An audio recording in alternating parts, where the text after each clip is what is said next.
to stream. Okay, so I think we're about halfway through the game now. I hope. We have seen a decent amount of the things that are in the intro, and we have seen a decent amount of the things that are on the itch.io page. I think we're still a decent amount of the way. Like we're not like fully that far through, but you know we're getting there. We're getting there, and that's what counts. Yay! Okay, so one thing I was thinking about, right, is some of the past streams that I've taken down, are things I've done with Z.A.T.O, and I kind of feel like funny about it, if that makes sense. Like with the Buried Star streams, to be honest, I was kind of like not enjoying the game as much as I would have wanted to, so I just decided to use the game as like a sort of like, I'll play the game and I'll like read the story and enjoy it, but also if I decide to, I would just go off on whatever tangents I wanted to, right? And like I also do that for Z.A.T.O, but like it's a little bit different because I was kind of like, at times, like I was purposely going off on tangents for Buried Stars. I actually do enjoy the game. I think it was just the fact that they force you into a bad end and then you have to repeat like what 5-6 hours of content. I don't remember. like the first half is not that short, bro. It's a like shit ton of gameplay. I forgot how much it was, but I was really annoyed with that, so that's why I was kind of like. But then, like, with a lot of the side tangents, I accidentally revealed, like, not really accidentally, I guess it was just on my mind. So I would talk about, like, personal things, like, oh, like, this is a part of my life, this is, like, things that are, like, going on. So I'll talk about that. Or, I would say, like, I don't know, like, it's either like a bit too personal things that I'm scared can be used against me, and someone will be like, oh, so you have this issue, well now I know I could use that against you, right? Or I'll say, like, I'll tell stories that kind of pertain to things that happen in, like, my area, and that might be doxable, so I was like, I guess I should take that down, right? I mean, I try to be extremely careful about, like, connecting my identity to, like, whatever, right? I'm worried about the chance that, I don't know, I'll piss off the wrong person somehow. Like, I'll say, I don't know, like, I'll say, oh, I hate X character, and boom, my whole career is over. Or, I don't know, like, it's just, like, you get caught off on a bad day, and then, like, someone takes you out of context, and then, like, some bigger YouTuber, like, reacts, and then, like, it tears you apart. And something I kind of learned is, I feel like honestly, maybe being quote-unquote canceled isn't even that bad. Like, there will be people who just hate you and they'll keep coming after you for like a long ass time, but I don't know, I feel like so much Twitter drama is just stupid, so maybe we'll see. I feel like I would struggle with being all of a sudden bombarded with a bunch of hate, but we'll see how things go. I don't know. I feel like I just get so scared of saying anything about myself, like any personal thing, because what if that gets used against me? Any personal opinion, because what if someone disagrees with me? And like, fuck, someone's gonna disagree with you on whatever, so who cares, right? So I've been thinking, I don't know, I'm gonna try my hardest to not take down any streams anymore. Like, I don't know, like the Z.A.T.O streams, just kind of funnily enough, like, I feel like I've just been slowly gaining more confidence over time, but the Z.A.T.O ones really make me think, like, you know what, if I show a little bit of who I am and a little bit of vulnerability and then that gets used against me, then fuck, that sucks. But you know what, I feel like I'm having fun in the moment, and I get to theoretically bond with people. We theoretically get a little bit closer with each other just because, you know, we know each other a little bit more, and I don't feel like I should hide myself completely. Like, it's still the internet. It's still the internet, so, like, I'm not gonna completely be okay with like exposing myself or be like whatever. I'm going to try to hide myself a little bit, you know, just like keep keep a distance, but at the same time, don't fully try to shut myself out. I don't know. It's a bit of a weird balance. The thing is, with the internet, you really do have to keep a like strong distance. I feel like the way I was doing things before was more so if you're just a user of the internet and like you want to survive, then you should like, I don't know, close yourself off and not let yourself potentially get like, you know, have too much information out there. Someone could like dox you, ruin your life, something like that. And also like, who knows? See, some people can be crazy enough that they'll just kill you. But that's like if you're just someone who's a viewer, right? You just use like, I don't know, Google to research things, Google Docs to document things. You watch videos on YouTube, or you maybe occasionally like repost a few tweets, or maybe you say your opinion from time to time, right? Things like that. I feel like if you are like that, you do have to be very careful with what you say, and you have to be like keep things at a very, very big distance, right? I don't know. But if you're a content creator, that's not really as much of an option. Like it really depends. It really depends on how you do it. But if you want people to like you and connect with you, you do have to show something, I guess, of like a little bit of vulnerability. I don't know how to describe it. Like, no, like if you stream for a long enough time, like you're going to have to say something on those streams to make it interesting, and eventually it's gonna be about you, right? And then that'll be like your personal beliefs, your personal like backstory and stories, and I don't know. Like I kind of just realized this is a bit of an impossible game to play. Keeping a good balance between not exposing myself too much and then, I guess, trying to find some kind of meaningful connection. We'll see how things go. I don't know. Anyways, what I meant to say is I'm just gonna try to keep things up and not delete as much of my backlog. Because I feel like that's kind of sad. I don't know. Funny thing is, I feel like you can watch like my streams and over time see how much I've changed as a person in terms of confidence, but I don't think my stream qualities necessarily have changed that much. I don't know. I feel like I wonder. I do wanna like get better at content creation as well. But right now I haven't really figured that out.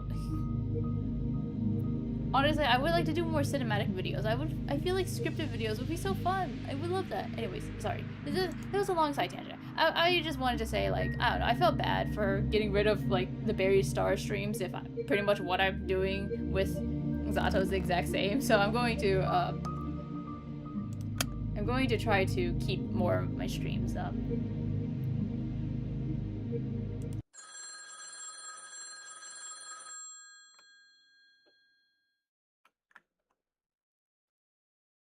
Okay. Hello? Evening! I hear Marina's cheery voice on the other side of the phone. Good evening, Marina. You're late. Huh? What do you mean? It's basically 8. It's 1:15. Maybe I should have been the one to call. Sorry, I wasn't aware we're on a timer. Being a little late is fashionable, you know? I'm not very fashionable. You know, to be fair, I also tend to be a bit late, so, you know, it's fine. I don't know, I struggle with being on time a lot. Like, just getting out of bed can be a struggle, so I don't really get too annoyed if someone's a little bit behind schedule. It depends, though. Like, I feel like I'll get anxious, but, if I'm on time, but they're not. But a lot of times, I would just end up not being on time. By, like, usually 10 minutes, honestly. The worst case scenario, though, it would be really bad, but I don't know when was the last time I was, like, extremely late. I think it's usually, like, I'm 10 minutes or 20 minutes behind schedule. But I've been getting better at being on time. I've been getting a lot better at, like, doing things, like, relatively well. you really have to like force yourself and train yourself. I don't know. You have to like, instead of being like, oh, I gotta reach this place at this time or do this thing at this time, you have to set it back like 30 minutes. Okay, so the plan is meet up at 8, then I'm going to act like the meeting is at 7:30 and get ready by then. Right? That's kind of the better way to do it, to make sure you actually don't be late. Sorry. I'm not very fashionable. Well, you can always change that. And be late? For starters, you can also make your hair all wild. Ever seen Nastya from my class? She has this crazy perm. I don't know how to do that. Also, I think my dad would kill me. You go to a salon for it. I kind of want to get one. Lev says I look stupid, but what does he know? That guy dresses like a total schlub? Isn't she worried that he could hear her? Alright, how was your library trip? Oh, well, it's a library trip. It was good. Come on, at least try to make it sound interesting. Well... I'm kidding, you don't have to... It was enlightening. Perhaps everything I believed today was wrong. But the me you're speaking to right now is a much wiser and braver person than before. That trip was pivotal. It was monumental. Whoa. Alright, that's what I'm talking about. Never underestimate the quiet types, they say. How was your hangout? Neither pivotal nor monumental, I'm afraid. Sat at the cafe, looked at some magazines, and got the new, Rovinsky? You read that one? Oh, no. I read, The Young Naturalist, and, Koster. That sounds like you. What's that supposed to mean? Ah, sorry. Didn't mean it in a bad way. But, I mean, aren't you curious about something more, grown-up? I read grown-up stuff all the time. Oh yeah? Like what? Books? Dad's newspapers? Mom's magazines? Oh, so mature. Well, what mature stuff do you read, Marina? The good stuff. Rovenskin, Work Shift, Robotnik, Fashion of the Socialist Republic. How's the last one mature? You know what, Asuka? I gotta lend you some of those. You'll love them. Huh? I don't know, I'm not really into... No, I'm serious. You're gonna love Work Shift. They had this crazy story about a drug dealer last month. You have to check it out. There was one about a foreign prostitute or something a couple of issues ago, too. You know, this is a bit of an interesting thing, but every once in a while, people will say, like, oh, this thing is really mature, but what they mean, like, it's not necessarily that like, I don't know. It's so hard for me to really place maturity and stuff like that, but I would not necessarily say, like, something having, like, really adult things like this being necessarily mature. I don't know. Like, just having drug dealers or prostitutes doesn't make me think, oh yeah, this is definitely something I would enjoy as an adult. I don't know, because sometimes it just feels edgy and it's cringy. It depends on how you do it, of course. But it feels like the way Marina is... Actually, that makes sense. She's 14. Like, she's like 15. This actually really does line up, but I feel like sometimes kids, they have a tendency to be like, oh, so this thing is like in adult media and that makes it mature, but they don't really get why it's mature, so they just look for these kind of things. But then it just comes off as edgy, right? It's just something like a lot of young people do as they try to figure out what being mature is and like what being an adult is like, what they're supposed to know, what they're supposed to like. It's an interesting thing. It's an interesting kind of topic. I don't know. I like talking about this kind of thing.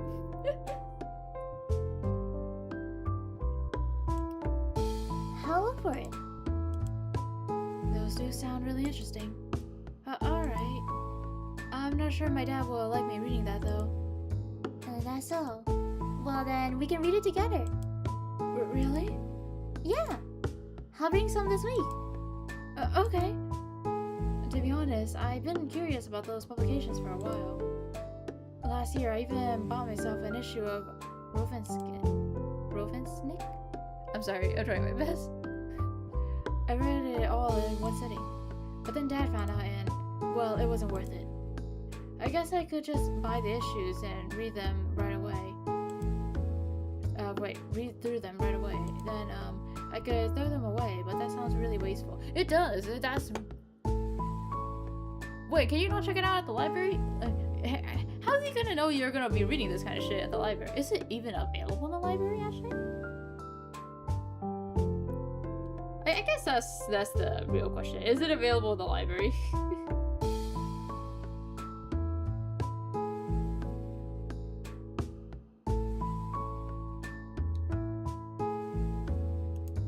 Oh, maybe I could donate them to the library? Oh, okay, so they're not available in the library.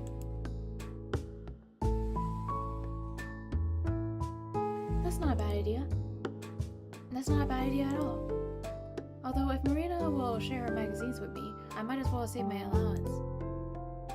Right, so let's get back on topic. The reason I called you. Yes. There's a long pause on the other side of the phone, almost as if Marina was bracing herself. Remember our talk about Ira's condition? Of course. Of course. Well, here's the thing. I told you how Ira could get into these states when she isn't quite there. Usually she could snap out of those. It took some time, maybe a couple minutes, maybe even hours. But she got over it. And as time went on, it grew more and more difficult. The treatment helped. The pills acted as a stabilizer. So it was like the pits in her mind became more shallow. They still formed, but they became easier to manage, easier to climb from. And when Ira stopped taking them, it was like being dropped right in the middle of a canyon. Marina paused. The way she spoke sounded as if she had to force out every word, made worse by the muffled receiver. And that's just the problem. There's more. When you stay in that state for too long, you begin to deteriorate. Huh? The human brain isn't made to handle that sort of stress. So as a result, our consciousness, our higher functions start to decay. What? In other words, we gradually lose what makes us human. I don't know if it's irreversible, but from all I heard, that's how it is. This is true from what... Okay, so I'm gonna speak from what I know, and I will be honest, I don't think I know much, so I will just, like, preface that. I think it is irreversible, but the thing is, it's only been a few days. Even, like, you don't drop off that fast from this kind of thing, right? It takes longer. Like, stress is a killer, and stress does damage you, and, like, damage your brain, damage your health. Damages everything, really. But it's not like just being stressed, and, like, stressed to a high degree is just gonna completely destroy you or completely kill you just like that, right? It takes time. Like, I am very... I wouldn't say, like, I'm very prone to, like, anxiety and, like, panic, right? I do have, like, moments where I start freaking out as well. I don't know, like, if I would,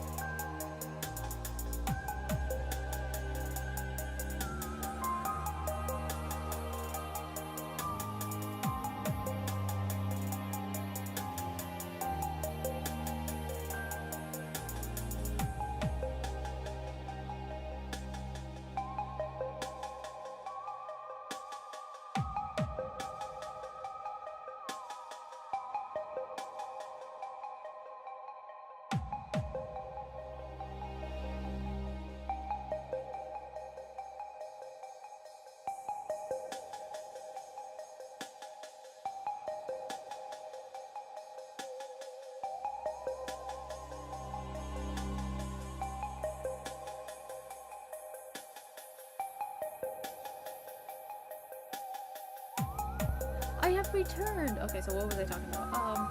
Yeah, it shouldn't be that quick of a drop off. I don't know how to describe it. I think this is gonna make Asya. Unfortunately, I think this is gonna be wrong. I think, like, I don't think Ira's gonna exactly be okay, but I don't think she's gonna be, like, near, like, in that bad of a condition, right? But Asya doesn't know better, and Marina is also young, and she doesn't really know better either. So all this is gonna do is cause them to both be really stressed out and panic, and kind of just assume that, like, Ira's, like, going, like, I don't know, like, potentially dying, I guess. Like, I don't know if dying is the correct word, because I don't think they physically think she's dying, but more like the Ira that they know will disappear, and that's what is stressing them out. But I think, I don't know, it shouldn't be like that. I think they'll be fine.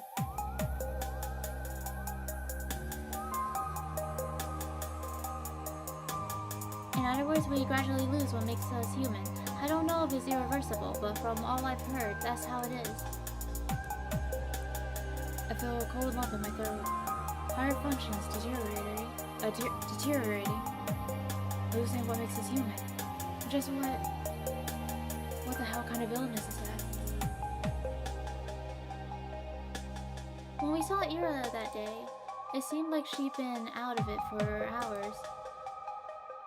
So there's a high chance that if she doesn't snap out of it soon after, her consciousness began to fall apart. Actually, wait, that does make sense. Yeah, so actually, you know, maybe I should just, like, let things play out.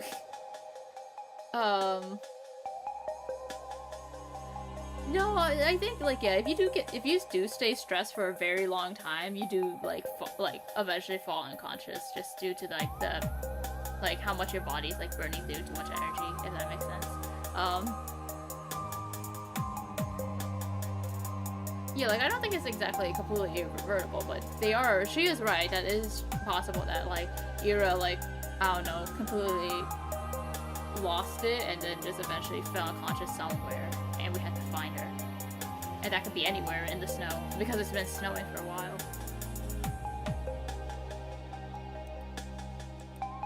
But here's the thing, she couldn't have run off in such a state. Finding a place to hide would be extremely difficult. She wouldn't be capable of coming up with a covert hiding spot. At least, not anything that multiple search parties would manage to overlook. So, what do you think she did? She went home. Huh? You know how walking home kind of feels like autopilot? It's not something you need to actively think about. So even if Ira became completely dazed, it's very possible she still found her way home. Although, it must have taken her a while. I don't get it. She was declared missing the same evening. If she came back, why would they file a report? I think they really did believe she disappeared. I told you, it could have taken her a very long time. Hours even. Ira's mind was in tangles. She likely had no clue how long it took. So, what you're saying is, Ira's parents filed a missing report when she didn't come home as usual. That was probably late at night. Yeah, the report was filed somewhere after 23 o'clock, so like 11. Then after they already called the police, Ira returned. Yep. So why wouldn't they call off the report? She sighs. Well, that's the nasty part. Huh? Let's say Ira showed up a couple hours later. At 1, maybe 2, something like that. Consider the state she would have been in by that point. Consider how Ira kept her condition secret. How she avoided both her home and public places. For all we know, it was her parents' first time seeing her like that. And if it was in that extreme state, head hanging low, blabbering nonsense, legs unstable, well, at first they thought she was drunk or high. They screamed at her. They demanded to know what she was doing, where, and with whom. And then they stopped. They realized something was wrong. Maybe they feel it in their gut. Something about the way she slumped against the chair, or the way that she kept muttering nonsense, or the way that her eyes seemed both glazed over and alert at the same time. It had to be unsettling. No, more like really freaking scary. So, they might have panicked. Panicked? Well, maybe that's the wrong word. They might have tried to be rational. Panic kind of rational. So, I wonder.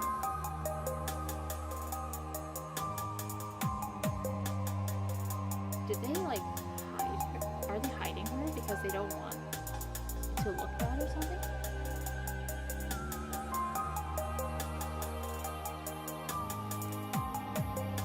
Do you remember our talk at the cafe?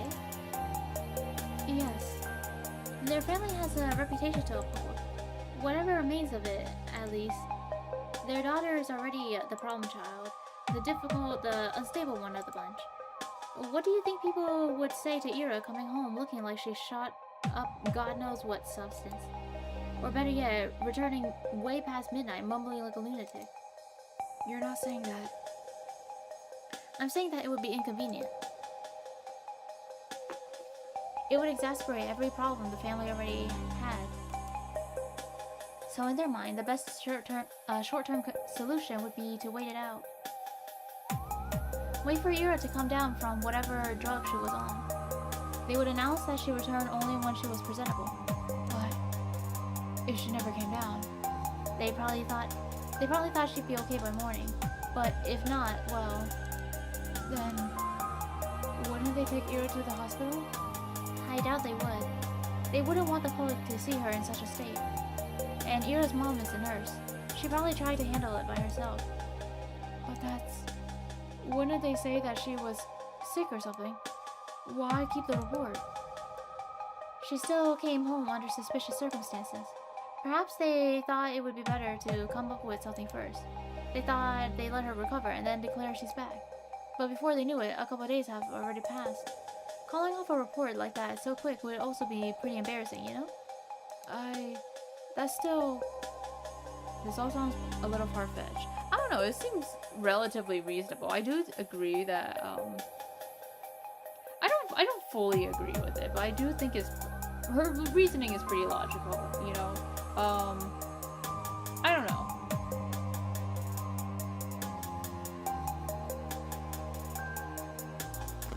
But I guess one thing I'm worried about is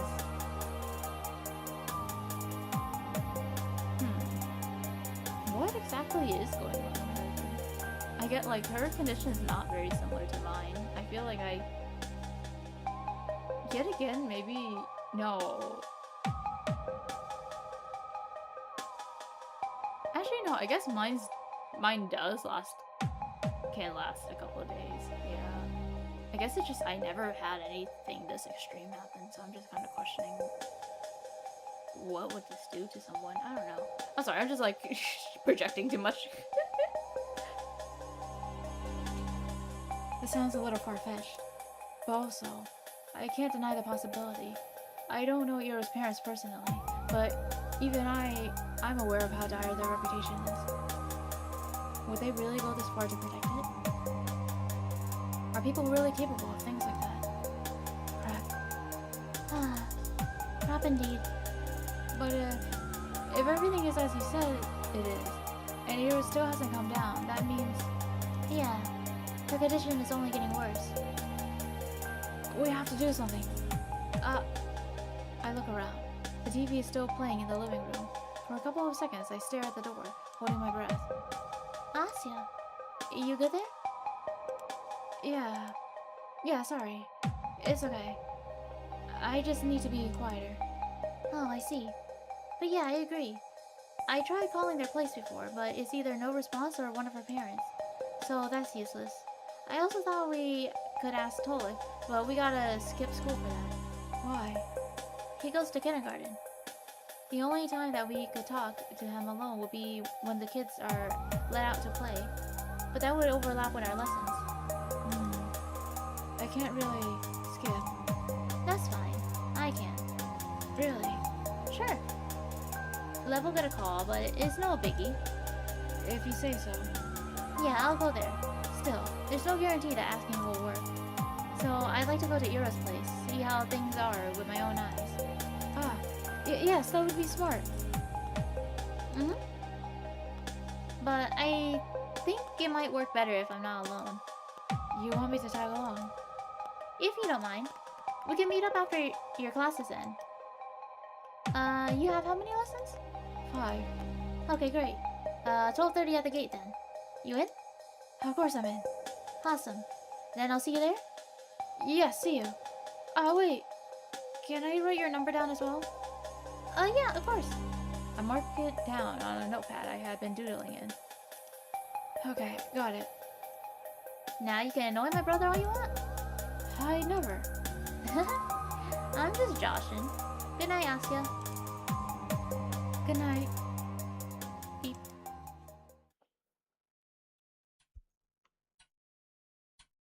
Something like this. Okay, so I don't know if this is exactly mental health or just like a neurological issue, right? I mean, theoretically, it could be both. It could be both, right? I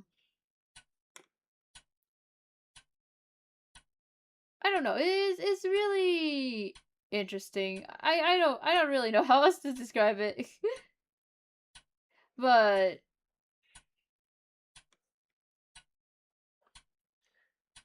I don't really know what to exactly make of it. Like,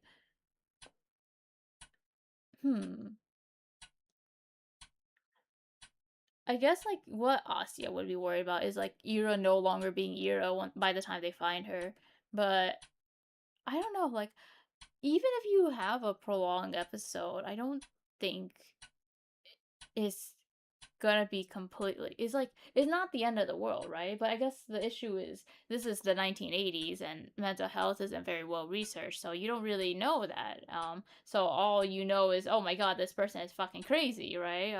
So the biggest thing is, I guess, I feel like the biggest threat that would ruin Ira potentially is more on the reputational side. I don't know, I feel like this is interesting.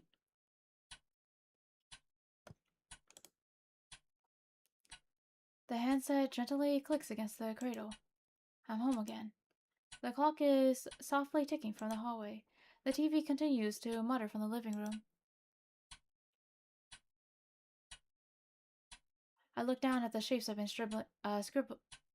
I look down at the shapes I've scribbled absent-mindedly during our conversation. The cross-hatching got really dense in parts. I don't remember focusing that much.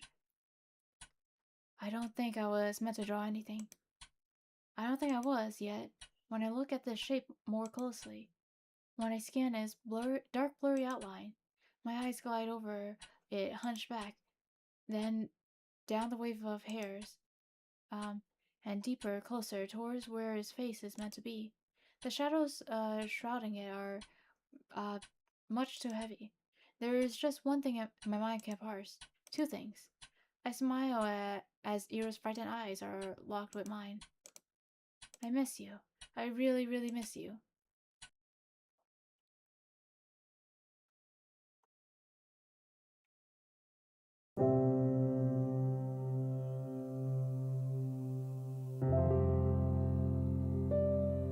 The sky hangs...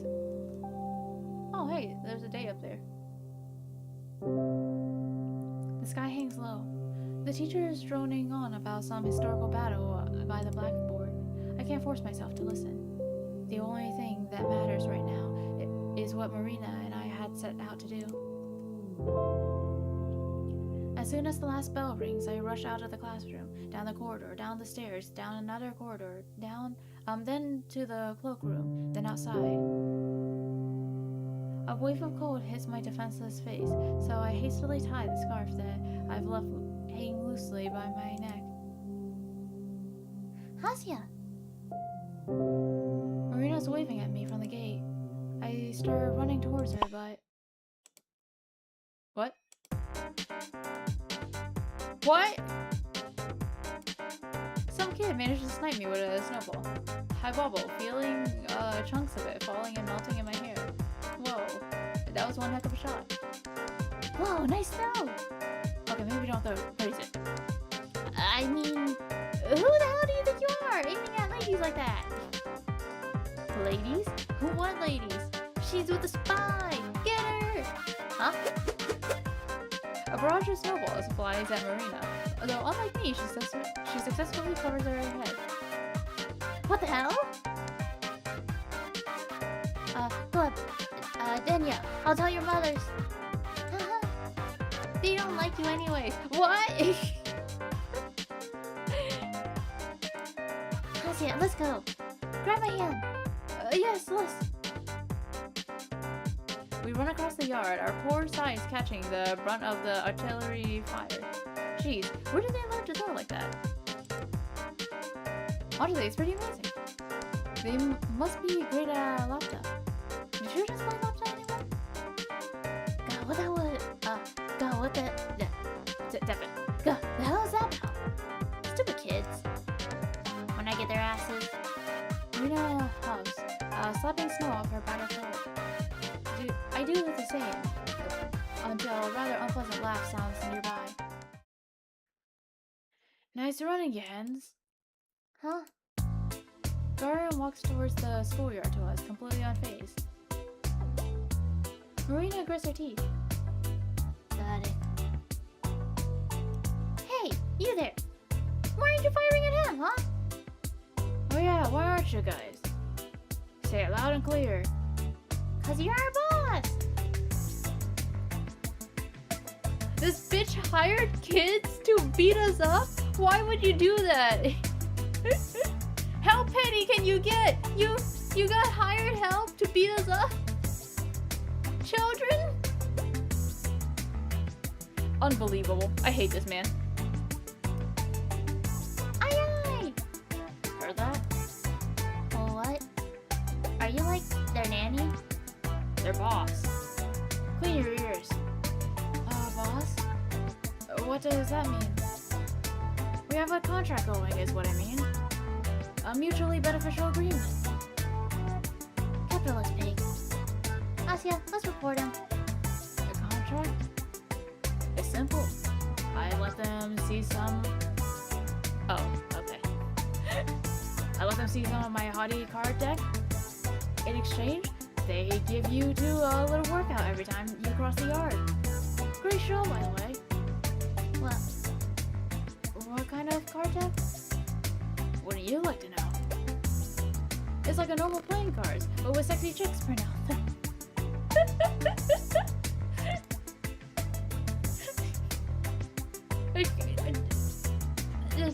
Are you... Okay, yeah, sure. Can we just... Is that allowed? Are we allowed to just expose children to that kind of thing?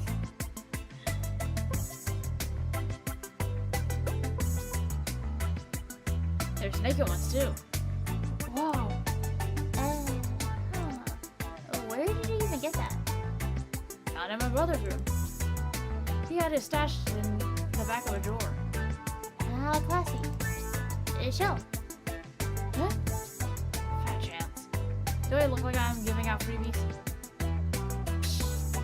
Bet that stuff up. Bet that stuff's all crusty anyways. Rusty? Nah. They're in pristine condition. Meant only for the initiated, which you're not. Wow. You got a secret society over here. What's the name?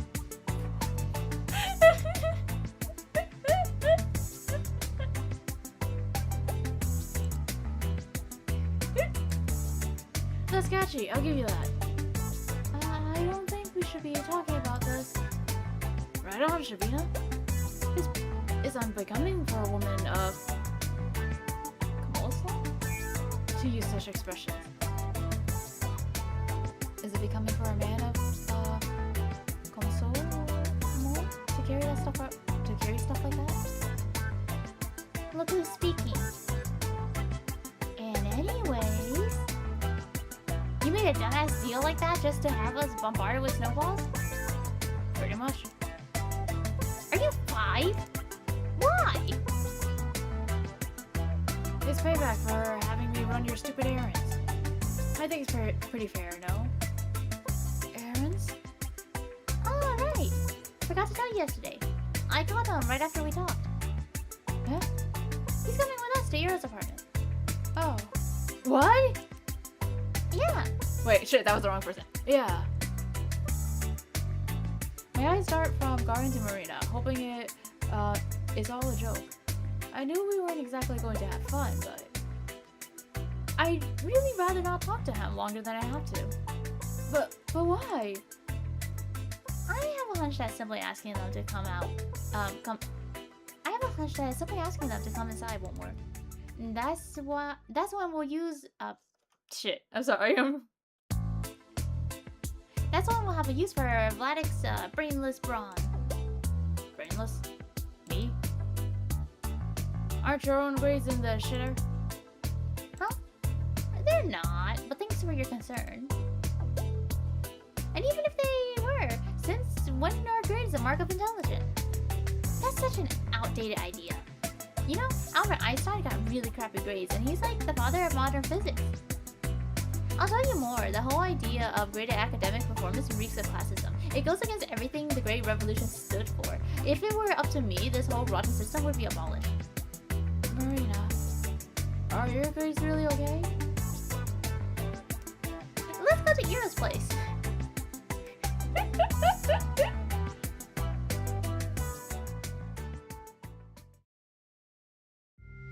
So, you know everything? Depends on what you mean by that. More or less, yes. He knows my theory. I know it's dumb. Didn't ask for an opinion. We'll just go and see if it has any ground. Wait, so you told Vadman about Ira's what? Her illness? Don't worry. He won't tell anyone. How are you so sure? I won't. Huh? We have a promise. I'm not snitching. He owes me big time. And that's kind of the reason he is here and all. Don't try and treat me like you're a lapdog now. I'm not doing shit for you after today. Yeah, whatever. I look at Garin. Him knowing those things about Ira. Those really compromising, shameful things. It just doesn't sit right with me. I can't imagine with the Garin I know keeping something so juicy to himself. Though then again, I couldn't have imagined Garin feeling self-conscious about a prank that might have gone too far. Right. It's not that Garin is incapable of being honorable. It's that I'm entirely too prejudiced.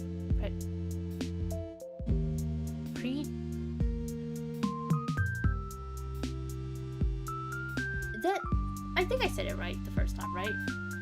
I am entirely too prejudiced. And anyways, I always knew that chick was psycho. So she's a different kind of crazy now. Big deal. If that's how you want to spin it. Oh, by the way, what's with the kid? The kid? Her brother? You said we were gonna ask him if she's home.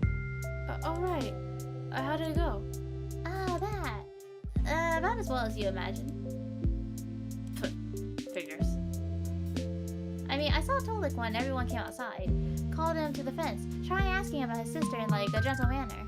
You know, not too directly. But he got all clammed up and ran away. Well, duh. What do you expect? This sounds nutty as hell. Wait, this sounds nutty as shit. Huh? He's not nutty. Oh yeah? Sneaking into a kindergarten to ask a preschooler if his parents are holding his big sister hostage is that normal? In what world? Hey, you make it sound so much worse than it was. I didn't say it like that at all. Who cares how you said it? It's the same thing. It's not. It is.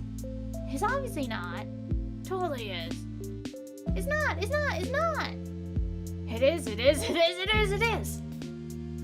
I'm not doing this. Please stop. Right, what the hell? You're acting like a freaking toddler. I'm acting like a toddler? What about you? I'm not the one who started it. Hey, maybe you should stay back at kindergarten. It would be more your speed. Asya, shove some snow into his collar. Oh yeah? You wanna try that, Shubina? I wasn't going to. Why not? Because she has a speck of common sense, unlike some people. Why do I have to do everything around here myself? Marina leans down to grab a chunk of snow, then turns to Garn with a determined expression. Hey, cut it out!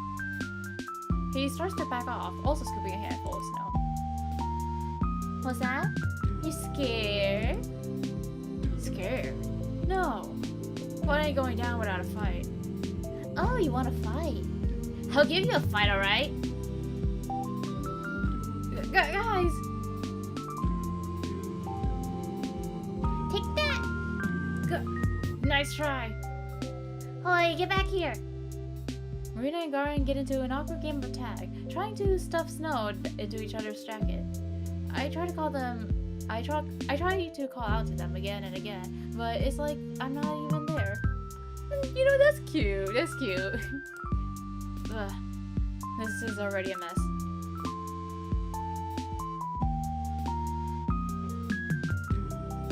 Despite the little shuffle, we reach our destination pretty quickly.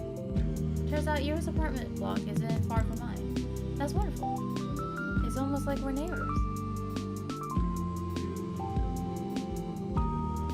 I wonder. Marina. Yeah? Her voice is slightly shaky as she wipes off the remaining snow from her wet collar. Oh, she lost. Have you ever been to Ira's apartment? What is it like? Nope, never been there. Ah. I told you, we weren't that close. She's been at mine a couple times, though.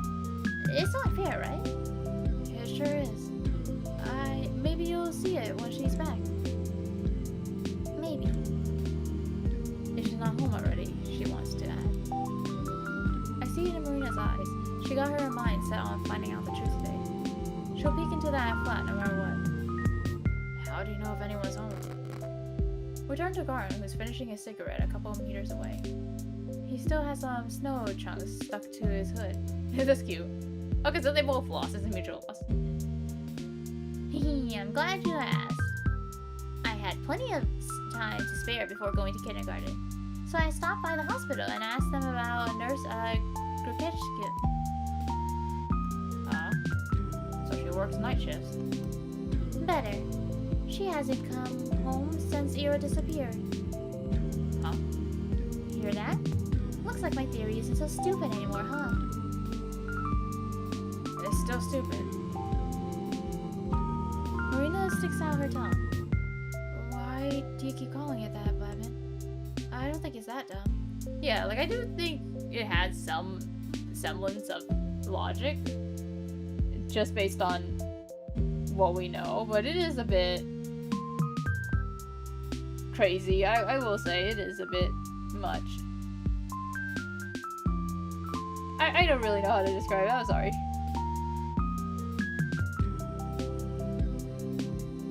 You serious?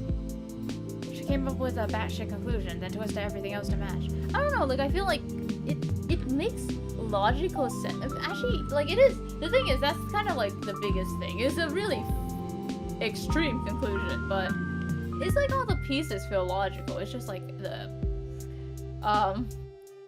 it's just like, would they go that far? Are we really pushing it that far? Like that kind of.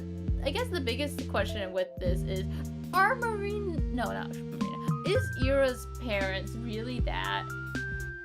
I mean, I guess like they're both like pretty important people to the community, so it makes sense that they would try to hide it.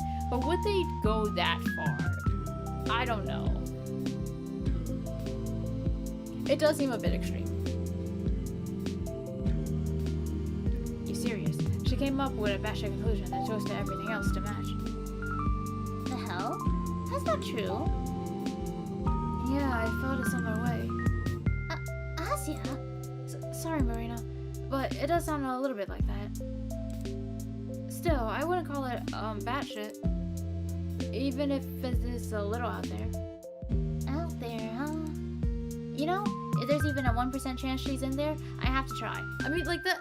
But also, another thing is, what have we not seen so far in the search, right? I don't think,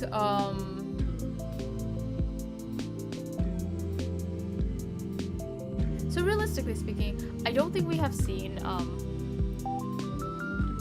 other people's houses and her house in the search, right? Like, they apparently were searching for a really long time, pretty far, and they weren't able to turn up anything, right?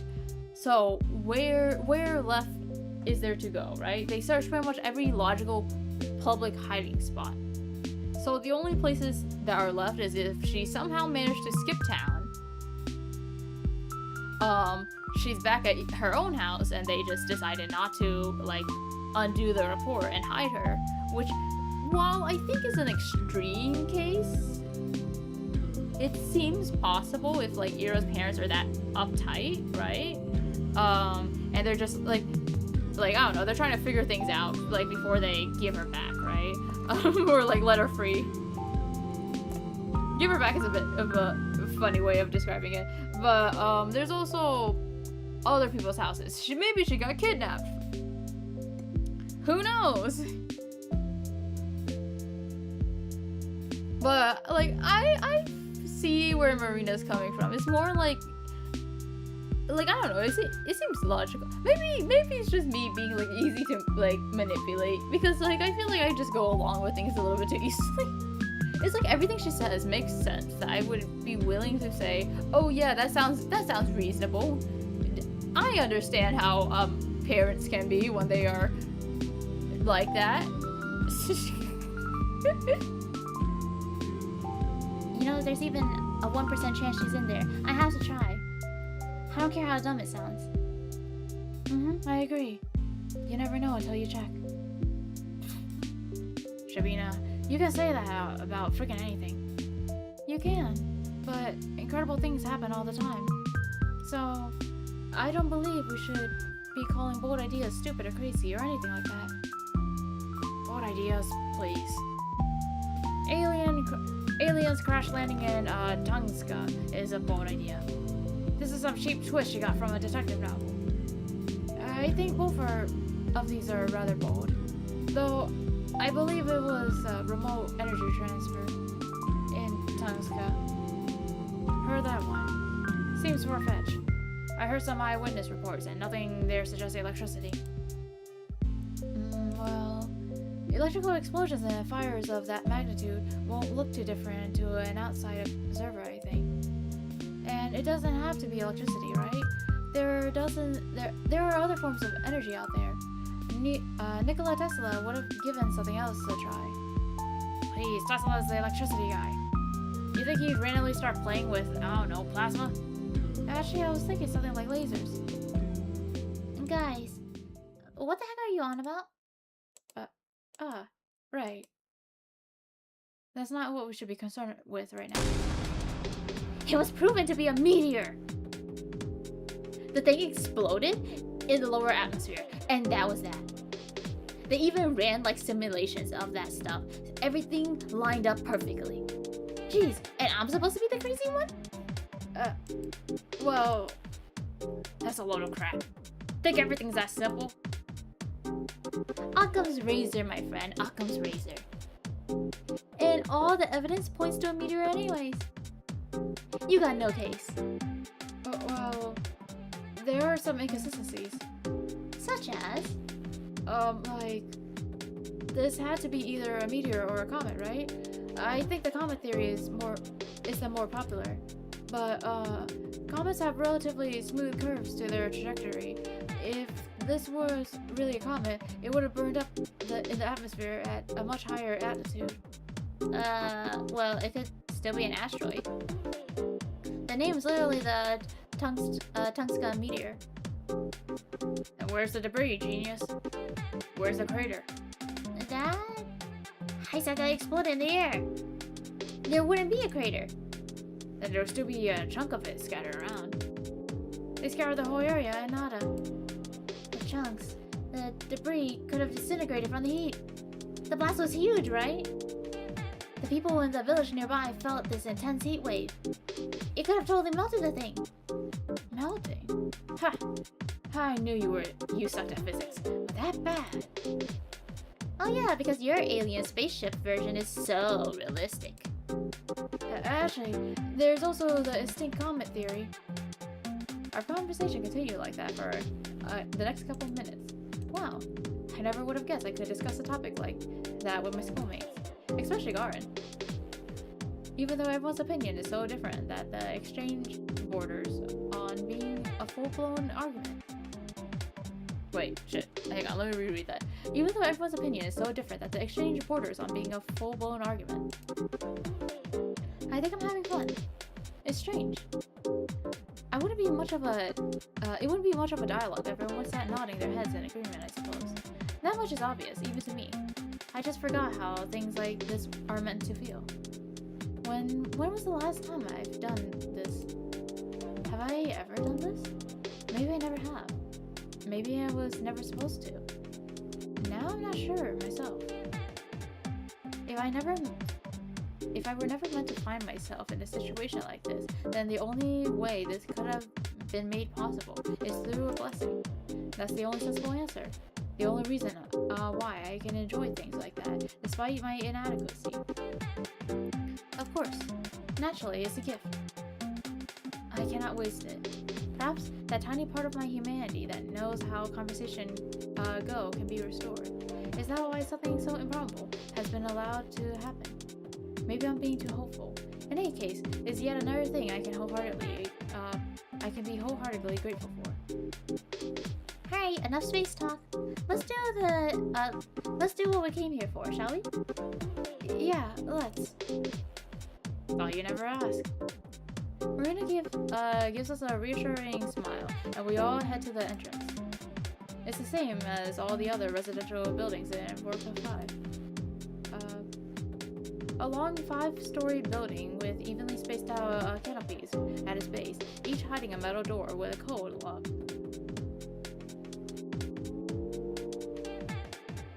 And a bulletin board on the side. If someone took a photo of it and told me it was my house in the picture, I believe them without a second thought. Nevertheless, stepping closer to it, looking at it, knowing that this is the roof under which Ira grew up, slept, and died, it almost fills me with a sense of reverence. You know the code? Yeah. My classmate lives in the same building. And what if we run into her? Calm down, we won't. Marina types in the code, the lock clicks. We're in. It's slightly dark and warm.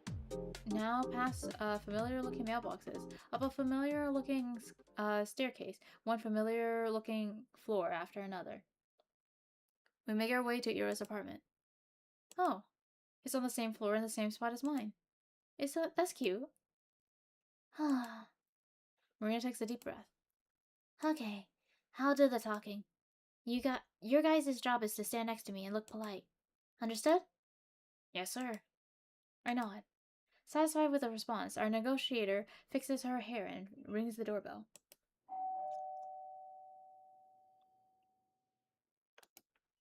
A couple seconds pass in silence. Marina's about to reach for the button a second time, but that's when we hear steps approaching from the inside of the flat. Then pause. We stand still. I can almost feel it on my skin, the person's gaze from the other side of the door scanning us through the peephole. Finally, there's a snap. The door opens in a narrow light strip.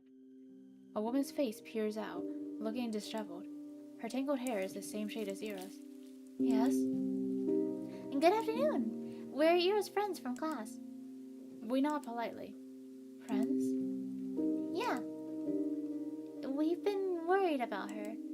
I can't imagine what it's been like for you. I didn't know she had friends at school. Why wouldn't she? Ira's the coolest girl I know. Right, guys? Yeah. Yes. The coolest. And very kind. Agree. We went to the cafe like all the time. Now, how come she never told you? In any case, I apologize if it's any inconvenience, but I promise it won't take you long. Last Monday, I lent Ira one of my brother's book. If it's not too much trouble, I would like to have it back. He needs it for work. Sure. What's the name? On the stability of closed systems. It's a paperback. On the stability of... She read things like this? I was surprised too. But seems like she's been interested in structural dynamics for some time. I wish I had her passion. I'm just dumb for stuff like that. Best I can do is share some studies. I see. Something softens in the woman's eyes. Okay, I will go look. Oh, alright, we can... The door slams shut. We hear the sound of a turning lock. Then the steps retreat into the apartment.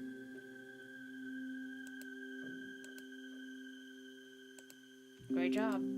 Shut up. Marina hisses quietly. Don't move yet. It's going as planned. Is it? To me, it looks like we got the door shut in our face. She says she's gonna look. Just wait. When she comes back here empty-handed, we'll offer to search for it ourselves. Should close the lock just to go inside for a couple of minutes. Think she'll let us in all willy-nilly? If my theory's right, she won't. That's one we'll have to force our way through. I'm counting on you, Vladik. Are you serious? What's that? Can't push past a fragile little lady? Of course not. It's just... Hush! She's here. The door opens again. The woman peeks out. There you go. Huh? A hand emerges from the slit holding a small, soft-cover volume. Your book. Marina's gaze slowly moves between the tome and the woman's face. She reaches out and carefully accepts it. Thank you. Thank you for being friends with her. The door shuts.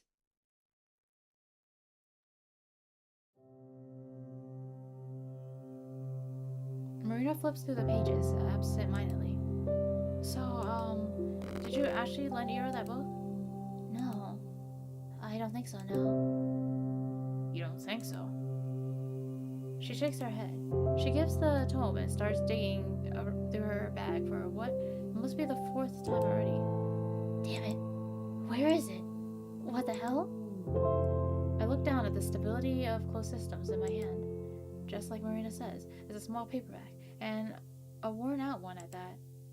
The year issue says 1966. I open the book on a random page. If we are to arrange the components in order of cognition, the list will go as follows, starting from the highest: moral beliefs, prejudice, subjectivity, objectivity, and the desire to create, the desire to change, the desire for happiness, the desire for status, ambition and confidence, self-esteem, self-image, the desire for kinship, the desire for family, the desire for intimacy, the desire for a healthy body, the desire for a stable income, the desire for plentiful resources, the desire for shelter, food, water, sleep, sex, procreation, excretion, breathing, homeostasis, soul. Starting from highest. Cognition. So I guess the lowest are just things that naturally come, right? So desire for plentiful resources, stable income, a healthy body, intimacy, family, kinship, confidence, ambition, status, happiness, change, create, objectivity, subjectivity, prejudice, and moral belief. That's interesting. The exact sequence remains the subject of debate. That being said, the soul is ubiquitously accepted as the root for all cognitive function at the time of writing. Each subsequent component following the route is the result of varying degrees of deviation from the base code, which... Are you digging for gold in there? I took her copy with me to show her mom in case we ended up searching her room. But it's... She goes silent, her movement slowing to a halt. Marina, it's not here. She stares into her empty bag with an expression I've never seen before. Then she lifts her head, takes the book from my hands. The way Marina looks at it is as if she's trying to compare the item in front of her eyes to the memory of the one she held this morning. Could be a different copy. She softly shakes her head. I don't know. Maybe you did lend it to her. Marina doesn't respond. I look at Garin, but find myself unsure of what to make of his expression either. He wouldn't miss an opportunity to make a joke about this, right? Marina looks so lost. It would be very cruel. No, it would be a very Garin thing to do. And this serious face, seeing him with a face like that is oddly concerning.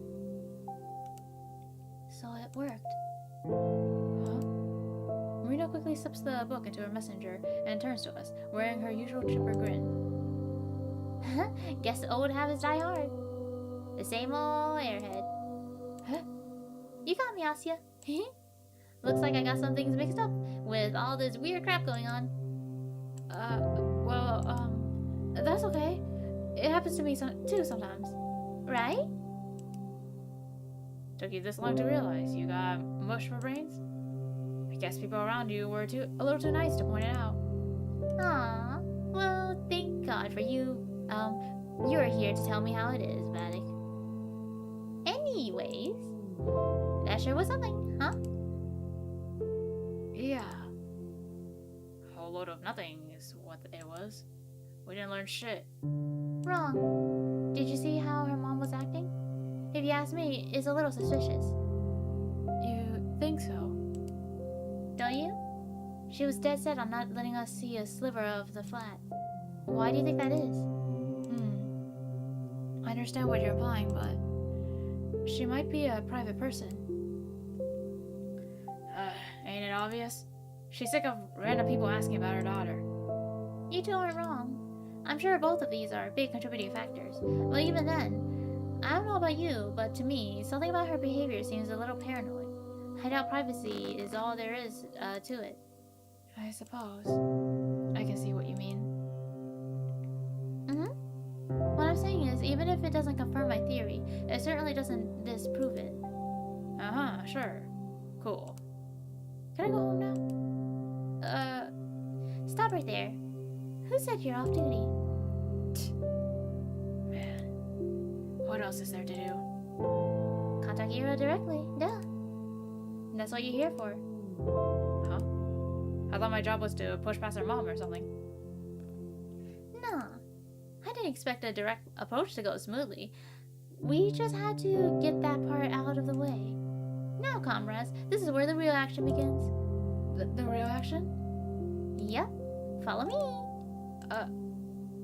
I hear Garin sigh behind me. Marina leads us right around the building.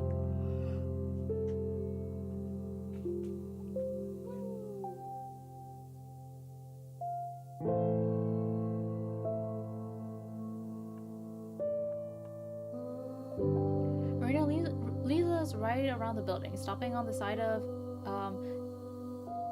that looks out the neighboring apartment block. And what are we supposed to do here? She walks to the small playground, which, between the buildings, leans down and starts clearing the snow out with her hands. Marina. This woman. Oi. You're gonna stand there and do nothing? Come on, help me out. With what? Jeez, you guys. Use your heads. We're throwing rocks at Ira's windows. You. Garin shakes his head in disbelief. Well, it's a pretty normal suggestion, all things considered. Is what I'd like to say, but when I look up to the 5th floor where Ira's room is supposed to be. But isn't it a little too high? Asya, that's what we call a defeatist attitude. If it were the Great Patriotic War, I'd have to shoot you on the spot. What? It really is high, though. Think you can throw that far? No harm in trying. And I'm kinda betting on you to make the shot. Or will that be too hard for you? Of course not. I was talking about your noodle arms, not mine. Marina lets out a smug little laugh. Meanwhile, Garen cautiously looks over at the building.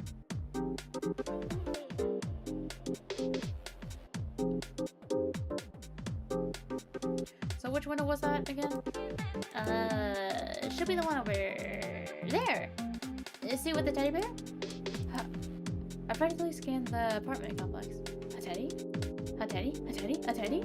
Oh, found it. Right there. Right where the window to my room would be. Ah, there it is. Ira's window. That's the window that she was looking out of every day. The window that she chose to put a plushie on.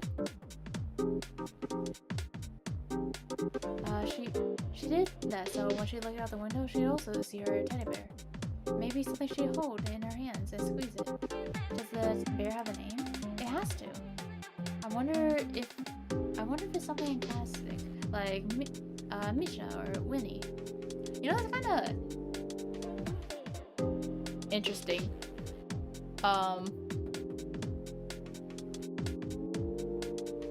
Wait. My package. Fuck.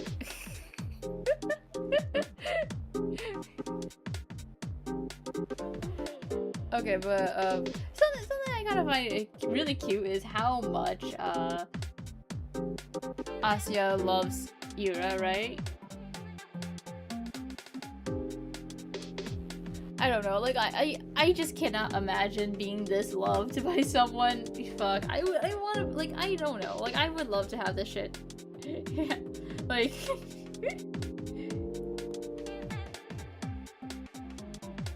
does that make sense? I don't know.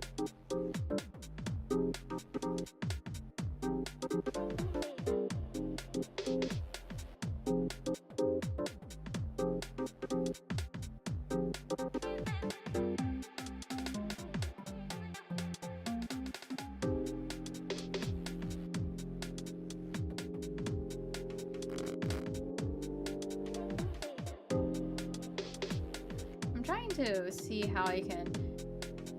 Hang on, I'm sorry. We're taking a quick pause. I'm going to see how I can do things for the package.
Well, I'm just gonna have to hope that works. Alright, gonna continue. I suppose Ira would be the type of girl to call a toy the first thing that happens to pop into her head. That does sound like her, but something tells me she didn't do that. I really think she spent time picking a name that would be a perfect fit. Perhaps the name she went with, in the end, turned out to be a little unconventional. But it must have felt so right, she couldn't imagine, choosing anything else. I can totally picture it. God, that's so cute. So freaking cute. It's too adorable. Ira, you're too adorable. How do you know it's that one? You said you never visited. I mean, I called her outside a couple times. I see. Then... Garan walks back, trying to calculate the best possible angle. His face doesn't look all too confident.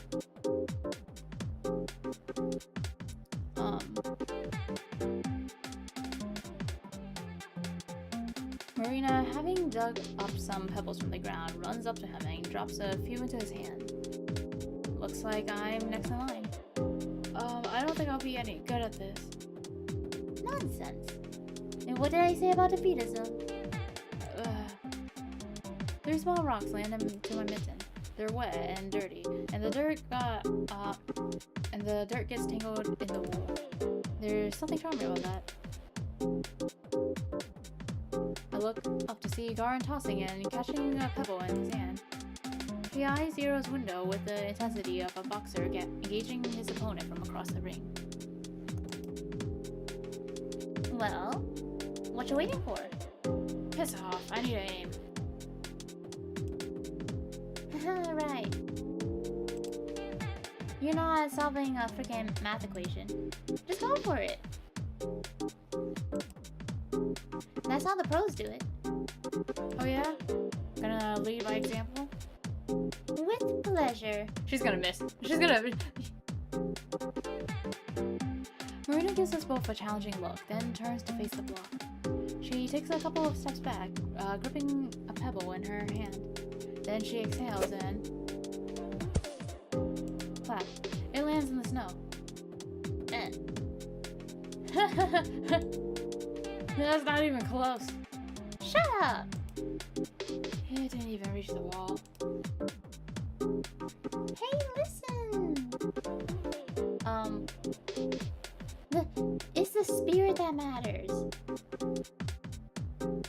Wait, I need to. Okay, there we go, that's short.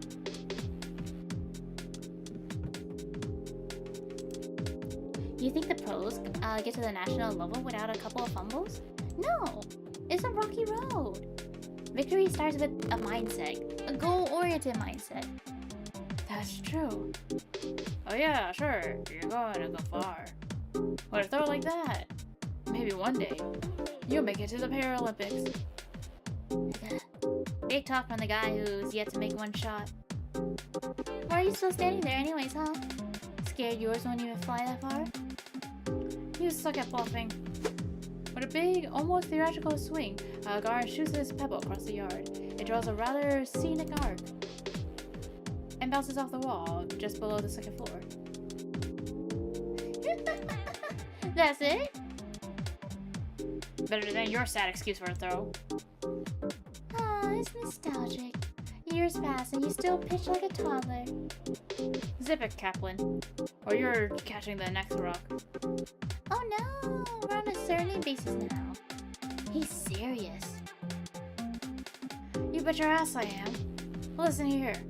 First one to hit the target wins. Loser by soda. Huh. Sure, you're on. Asya, your turn. Huh? But do I have to? It's pretty far. Come on, it's just for fun. Can't do much worse than me. Wow. If all 3 of us are playing, how do we choose a loser? If the winner's the one who ends the game, we can have 2 losers, right? Whoever hits the lowest, whatever. Just shoot already. Not really good at this. I'm always the last one in PE. I look up to the 5th floor. Man, hanging out with Marina's really gonna dry my wallet dry. Hanging out with Marina's really gonna dry my wallet dry. There we go. Bye-bye, allowance. No, she's right. That's a defeatist attitude. I can't let it bring me down. I've heard stories of people lifting cars in times of crisis. When it's do or die, us humans can pull off athletic feats that should be impossible. So can I. I just need to channel that. I need to get in the zone. Let my inner warrior out. My inner warrior. Yeah, that's right. I come from a long lineage of humans. The blood of prehistoric hunters flow in me. The ones that hunted mammoths. The one that chased their prey for days on end. Ah, I think I'm feeling it. I feel it. I can feel the adrenaline pumping. Someone's looking determined. Yeah, that's what I like to see. Show us how it's done. I take my swing. I'm sorry, Marina. I may not reach the 5th floor, but I'm not gonna come last. Not like this. Wait, not this time. This time I'll...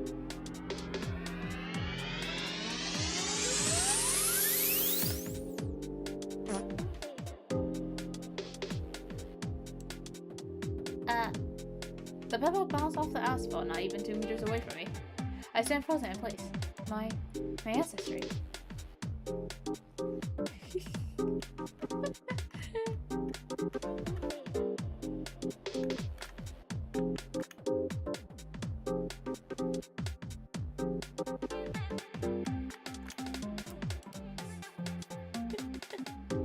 I'm sorry. Anyways.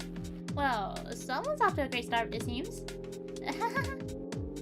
This is just sad. Can I just drop out, please? Maria takes a pitiful look and sighs. Yeah, maybe sit this one out. Winning it against you will feel kind of cheap. Right, no fun in that. Out of the way then. Kaplan, ready your wallet. With my Olympic self-esteem in shambles, I scoot to the side. It's okay. No, it's okay, it's okay. Don't be sad. Some people are not made for this. It's okay. No. Whoosh, whoosh, whoosh. One after another, guard fires out the rest of his ammo. Clink, clink. Each hit a little higher than before, and the last one strikes the 3rd floor window pane. Shit. Ah. We all freeze up. Crap. If someone peeks out and scolds us, we'll draw the eyes of the whole neighborhood.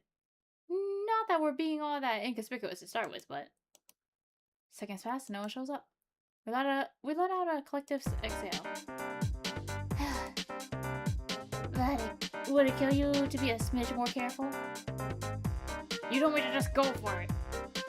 Did I say that? You did. Ah, well, you know, honestly, following orders won't get you anywhere.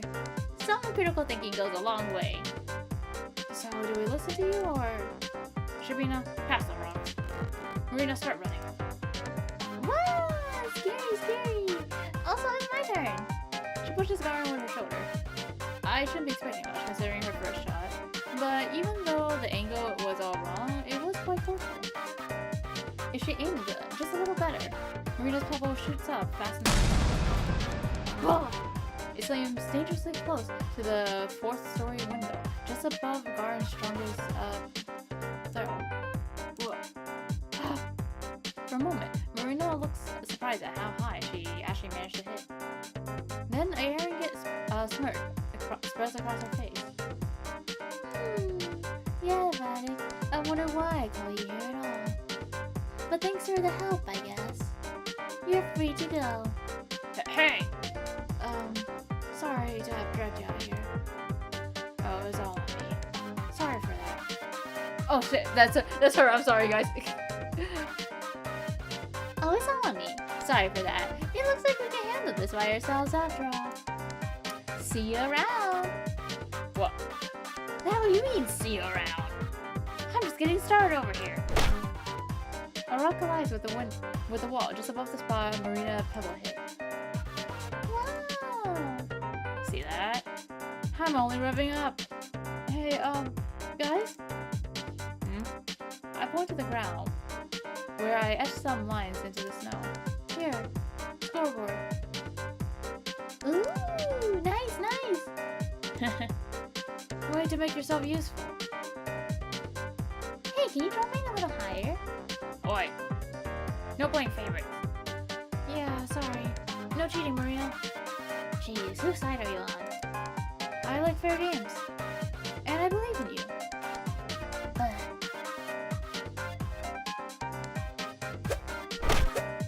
third floor, third and a half, bam, second and a half, flop, ground, bam, third and a half, bam, first floor, bam, second floor, third and a half, bam, second and a half, third, second.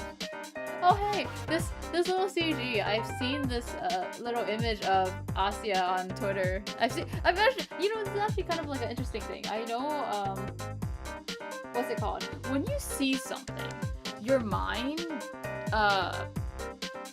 recognizes it more, right?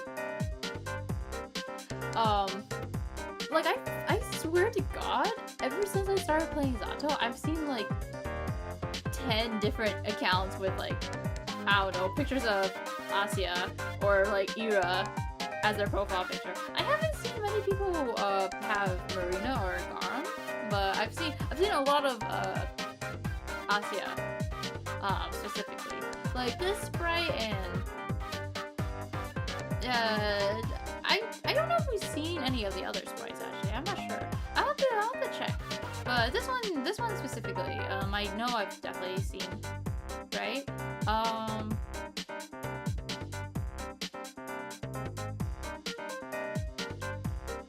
I think their name is Cloud. I'm not sure though. You should probably like, I don't know, correct me if I'm wrong, I guess.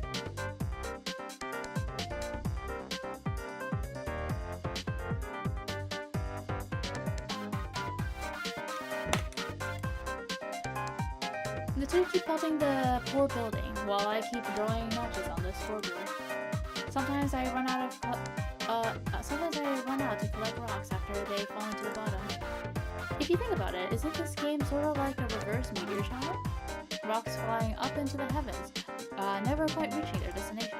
If we capture them with a long exposure camera, they'd leave a similar trace to the sky. A sea of deep parabolas. Most are uneven, interrupted halfway through, broken. Gah. Ouch. I get distracted and a pebble hits my head. Asya?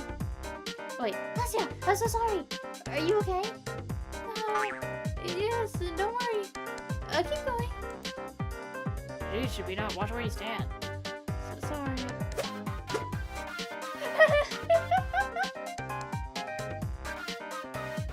Whoosh, whoosh, whoosh. Look at it now. Yes, Marina's aim ain't the best. Really, it's kind of a coin toss between her setting the rock really high or straight into the snow. Still, she puts a lot of force into those throws. Garam can see that. In spite of her fall technique, Marina truly is a worthy opponent. Oh, we're getting higher. Look, we're 4th and a half now. Guys, you're almost there. Yeah. Watch this, kid. I'm gonna knock Ira's window right out. Oh, please don't. Who are you calling kid? Make way! Damn it. Whoa, you almost got it. Seriously. Next one's gonna be it. Count your prayers, Kaplan. And your cash. I take cream soda, by the way. Cream soda? Really? That's pretty cute. How is that? Oh, whatever. Actually, it's not very fair to you, is it, Asya? Huh? What do you mean? Look, you can leave the squire out. Squire? The loser buys 2 drinks. One for the winner and one for Asya. You're so eager to spend more money, be my guest. Oh, well, I like Duchess. Heard that? Sure did. And for your information, I'll be having tartan. Of course you will. I'm so lucky. No matter who wins, I'm getting a free soda. Being a web has finally paid off. I wouldn't really say that. I think it's just extreme pity. It was a sad throw. How far is 2 meters, actually? I'm trying to think. So, unfortunately, I am American, so I use the not metric system. Like meters are bigger than feet, I think. So, would that be like close to 4 feet or so? I don't know.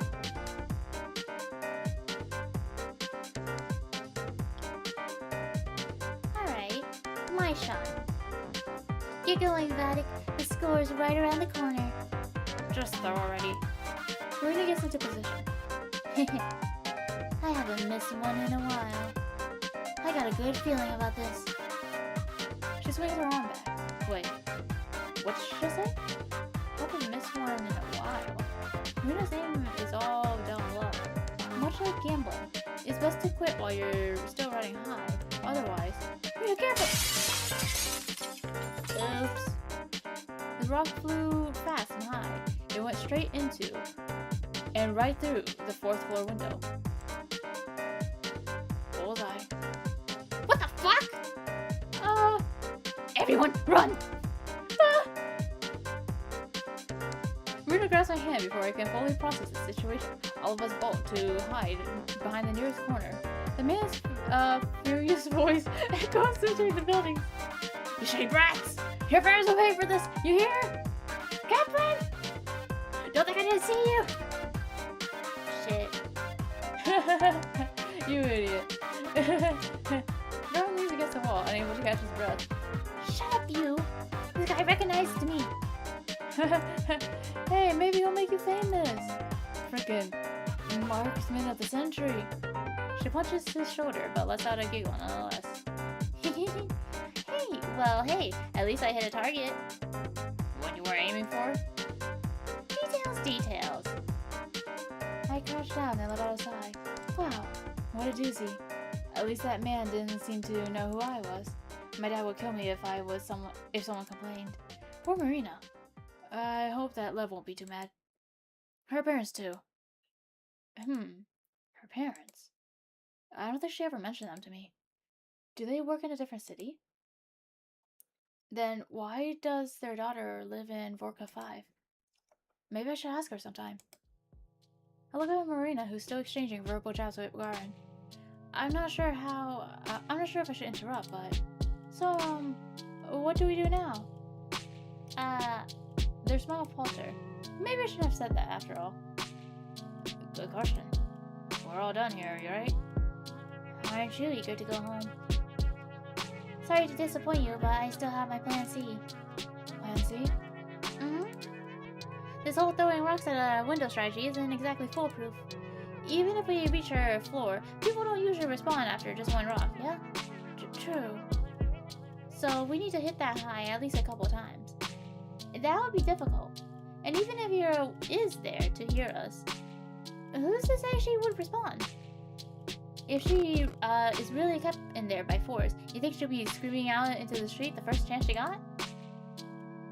So why the hell did we do all that in the first place? There's still a chance we get some sort of reaction. Even if it's 1 in a million, it's worth a go in my book. Your whole dumb theory hinges on that percentage. Honestly, I disagree with that. For the amount of effort we put in, and for all the horrible other possibilities that could have gone through, which was just, like, not even breaking the window, just simply hitting the other windows would have been an issue. I don't think it was worth it. I don't think, like, we should have done that, in my opinion. There were better ways to go about it.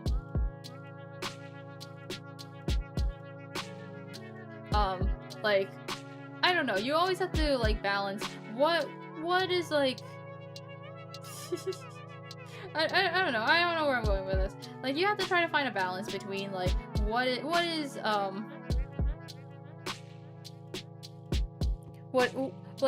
worth doing for the amount of effort, the amount of failed, I guess, bad ends, and then the success. Is the success, like, the success is such a small gain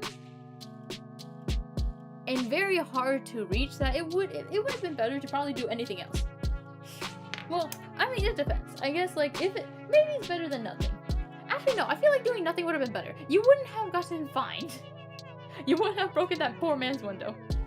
Okay, I'm gonna stand up and do something real quick. I have been reading for quite a while, and I have been just randomly yapping for a good hour and, like, 40 minutes. So I'm going to quickly, just take a bit of a break, not like a very long one, just to clean things up, and then I'll get back to things.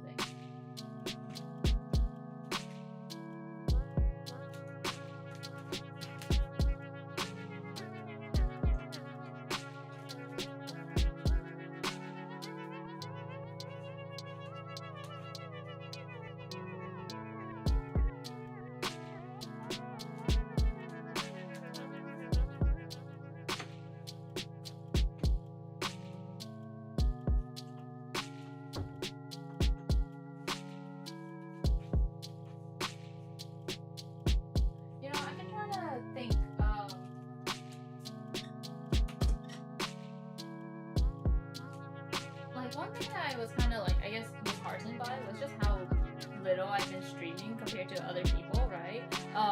Well, it depends. Some people, they stream way less than me, right? Honestly, I'm not in the worst of positions, if that makes sense.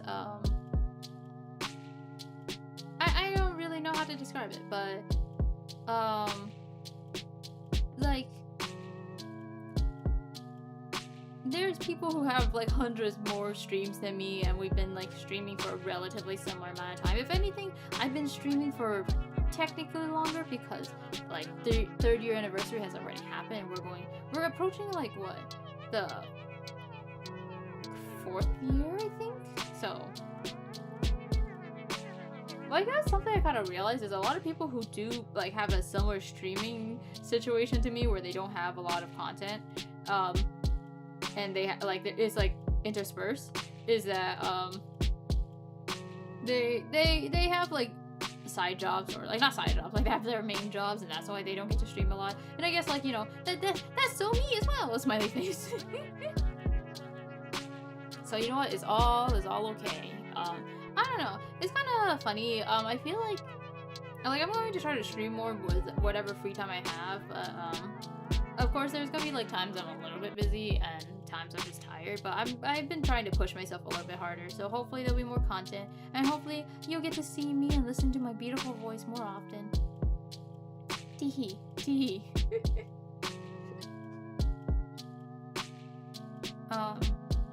I should get some water. I don't know. My throat has been a little bit hurt. Not hurt, but kind of like sore as I was like doing this. I'm not sure. I guess like tired. It's been tired for a bit. I think trying to do Garden's voice is probably the hardest, but it's not like the worst thing in the world either. Like, I've been trying really hard to make sure the voices sound good. I'm not sure if it comes across. Maybe I don't sound that good, and I'm sorry about that. But like, you know, I've been trying my best. I might like take a little bit of a break and get some water just so I can relax my voice for a bit, and then, you know, once we're back, we can get a little bit more, I guess. Hopefully well actually no, I don't know. I do want to finish this segment and then end stream, right? I don't know. I want to, at the very least, yeah, I want to like pretty much finish this scene. And it feels like it has been going on for quite a while. Okay, hang on, I'm gonna mute, and then we're gonna take a little bit of break, and I'm gonna get some water and maybe use the restroom.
the scene, I think I'm going to end stream. I'm not sure. I will try to keep streaming though. We'll see how long we can go on for. Your whole dumb theory hinges on that percentage. Yep. I mean, it's not that bad. If we believe Ira is at someone's house here, then it would be like 1 to 6,000, right? Exactly. See? No, even less. Most of the apartments here house 2 or more. So it is at least 1 to 3,000. Oh my gosh, Shubina, who cares? Good thing you barely talk in class. Right. For a minute, I forgot who Garan was. Not that I expected to hear anything nice from him, but... Hey, don't talk to her like that. Lay off me. Anyways, why do you need me still? Need me to break more windows for no reason? No. We need to get up there. Marina points towards the top of the apartment block we hid behind. Huh? The roof? Yeah. Do you know how to climb? Do you still know how to climb there? Good grief. Why? You want to flash a Morse code into our apartment? Oh, that's not a bad idea, actually. That's a really dumb idea. That probably won't work. Come on, people. There's no harm in trying. The window was broken because we tried. No!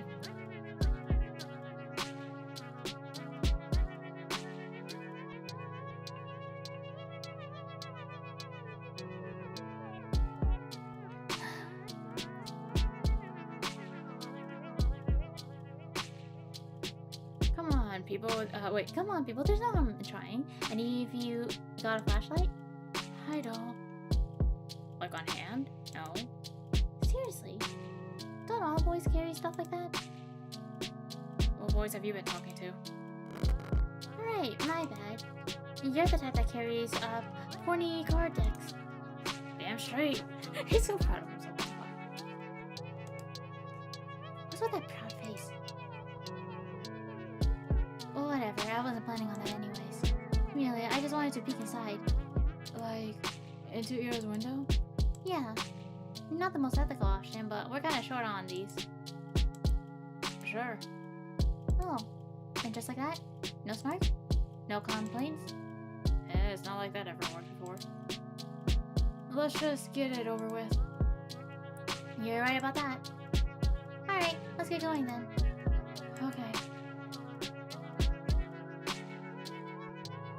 Apparently, some years ago, Garan checked the access to nearly every rooftop in the city. Not counting the barracks and garage, only a few residential blocks had theirs unlocked. Coincidentally, the building opposite of Ira's was one of them. The little door creaks open on the 7th push. We hear a howl of wind as Garan peeks his head out of the opening. How is it? Can you climb outside? No, better not. The slope is all slippery. Oh man. Can you see anything over there? Nope. The light's not even on. Let me look. He slides back down the ladder. Marina climbs next. Whoa.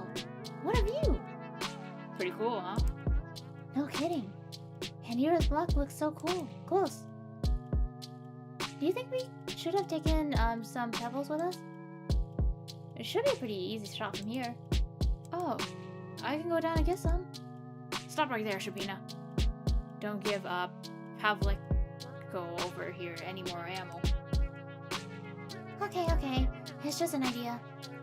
Marina rummages through her bag and pulls out a pair of binoculars. Well, someone came prepared. I sure did. These look so cool. Right? You can look through them when I get down. She sticks her head out once again and aims her sights at Ira's room. Do you see anything? She hops down with a disappointed face. Nope. Ha, told ya. Here you go, Asya. Ah, thanks. I I take the binoculars and make my way up the ladder. When I peer out, a gust of wind ruffles my hair. Ah, I see now. The dusty purple sky covers the whole world like a blanket. The cold, Devon-like fog is so low and so endless. It feels like you could touch it if you stretch your arms out far enough. It's nothing like the summer dome that's so beautiful, so tall and so bright. It hurts to look at. I think I must much prefer this kind of sky. I reach my hand now. Hey, Fabman? Yeah? Is this the tallest roof that you can climb? I know. It's as high as residential buildings go. The tallest ones we have here is the research complex because it has a tower at the top. But no one's gonna let you up there. I see. I put the pair of binoculars up to my eyes. I'm not sure I'm seeing much. Adjust them so they're not so blurry. Oh, okay. I take away the angle and the focus wheel until the block in front of me becomes more clear. Wow, it really does feel like I'm staring at it up close. Technology sure is amazing. Never mind that. I need to find Ira's window. The one with the teddy. There. Aha, there it is. Light brown with a blue little bow. Oh, that is so cute. Hi there, Teddy. Although I don't see much beyond that. The room is pitch black. Pitch dark. I wanna say I see something. A mess of tangled hair, bright eyes, sad or angry, maybe scared, or maybe happy because someone out there finally seen her. Maybe she's looking out at me. Maybe she was looking out at Marina too. Marina couldn't see her. Maybe I could. So I just tried. I tried really hard. Well, enjoying the meal? Nothing in the room? No. I lowered the binoculars. There's nothing for me to look at there. Staring into the darkness was wrong to I climbed down the ladder, still trying to understand the human shape that sat still right there. The person in the window, the one I struggled to see, the one Marina missed, the shape of Ira's mother sitting in her daughter's room.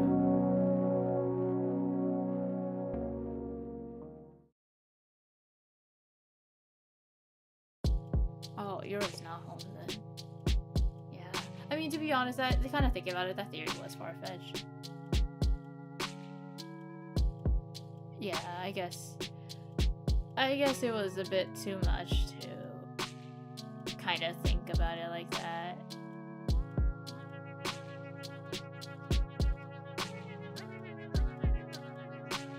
That's sad. It just seems like she's like missing Ira. She's just mourning her now.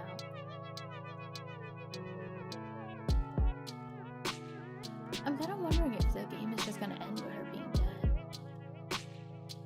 Because she's been gone for 4 days now. 5?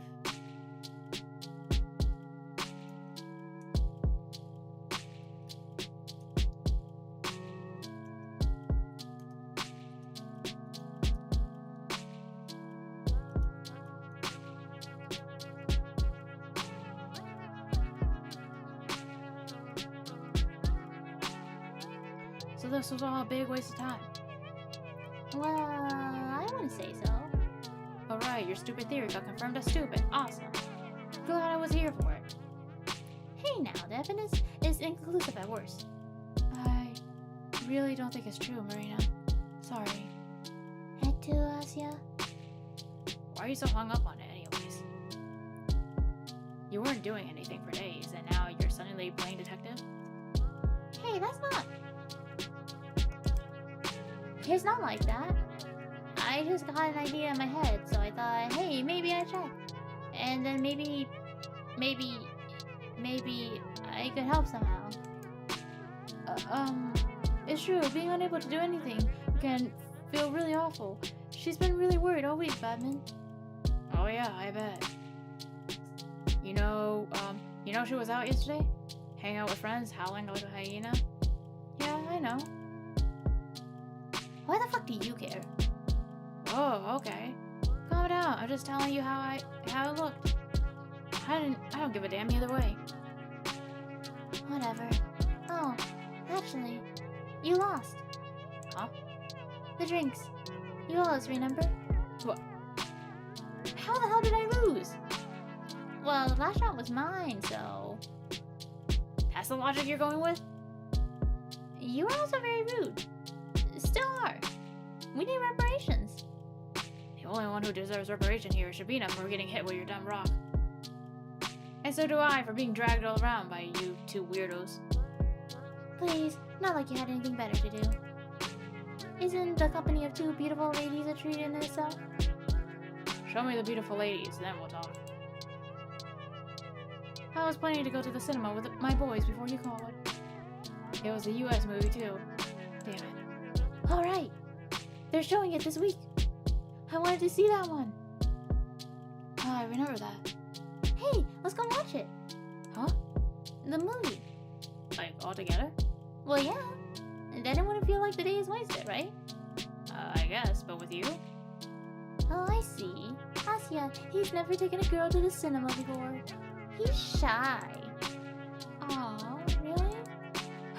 I've been to the cinema with girls, alright? I just don't want to be stuck in a room with you two. I'll catch the crazy. Better start avoiding your own house if that's what you're worried about. Boy. Well, whatever. We're gonna have a gay old time without you. Who needs a guy who can't stick to his word, right, Asya? What freaking word?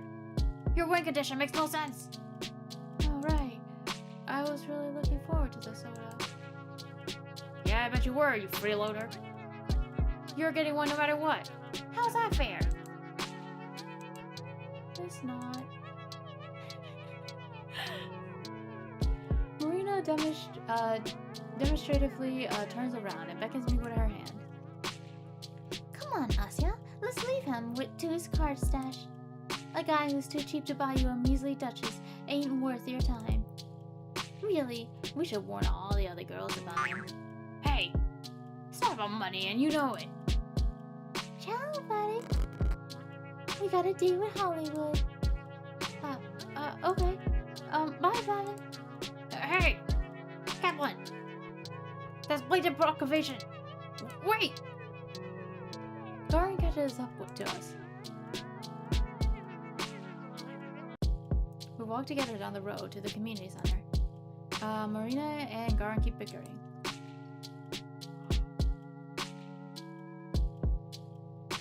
Sometimes they laugh, and so do I. It's not that I have any illusions regarding this.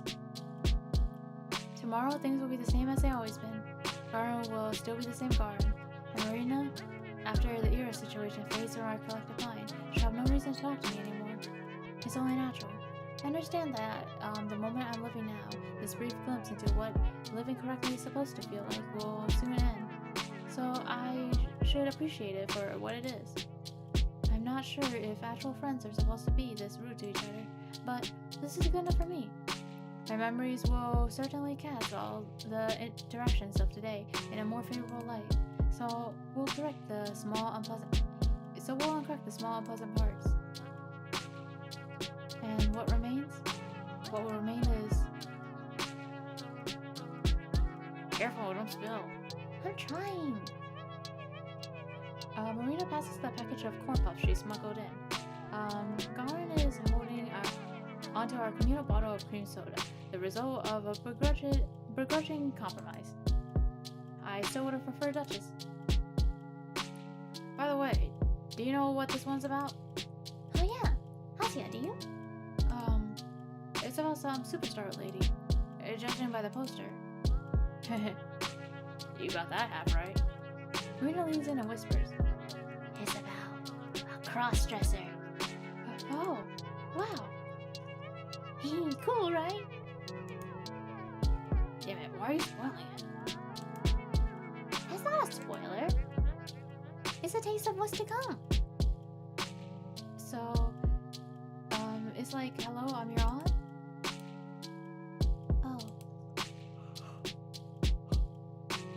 Oh, I mean, I guess we already have a movie about that, huh? There's some like it hot too. They ran it last year.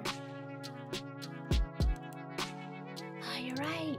Man, I wanted her to be a bit more shocked or something. Please, guys in dresses are old news. My brother watched this movie that had a totally naked chick on screen. A movie, huh? I'm serious. Like a real Hollywood film. They show them doing it too. Cool. That's, very brave. Don't look at me like that. You girls just don't get it. I get it. What was the film? Crap, I don't remember. Stuntman? No, maybe not that. It's starting! The lights dim and the regular, pre-movie roll of, Flitto starts to play. I don't find it especially funny, but Marina's giggling by my side makes me smile. And then the film begins.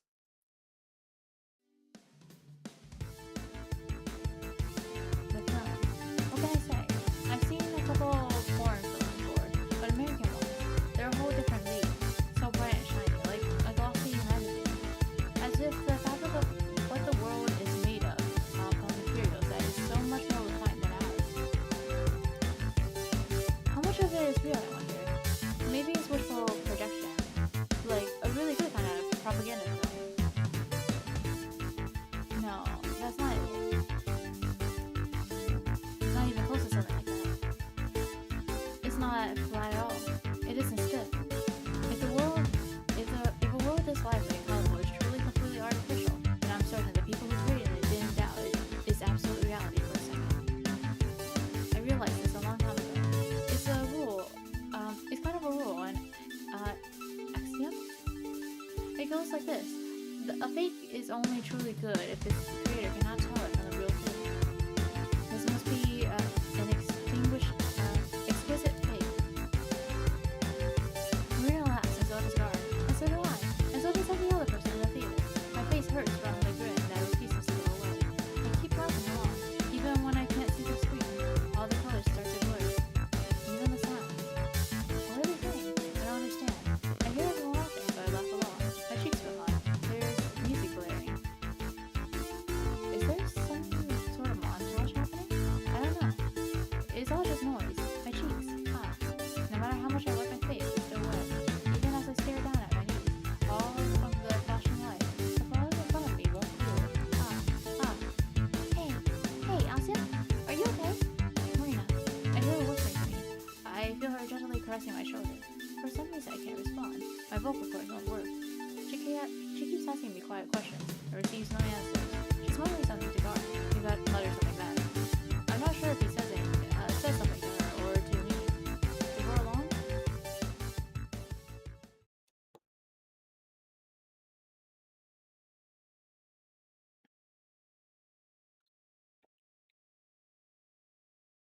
Before long, I find myself in the foyer in Marina's arm. She slowly pats my head. I don't know how long we've been sitting here. By the time I hear Garn's voice, my throat feels totally dried out. What's going on? Does she feel sick? Something like that. Shubina, hey. You alright there? Something hurt? Be quiet for a minute.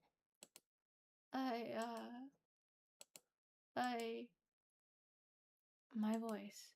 I can't form a sentence. I throw a rock into a lake, but the splash makes no sound. Just ripples, ripples, ripples. It's okay. I shake my head, now more violently. Marina leans away and lets me sit up properly. Garland stands next to us, looking befuddled. Why is he here? The movie's still going. I sniffle in an attempt to catch my breath. Tissue? No, thank you. If you want something to drink. No. My surroundings come fully into view. The community center, the muddy sky outside, the thin electric lights. It's been 5 days. Right now?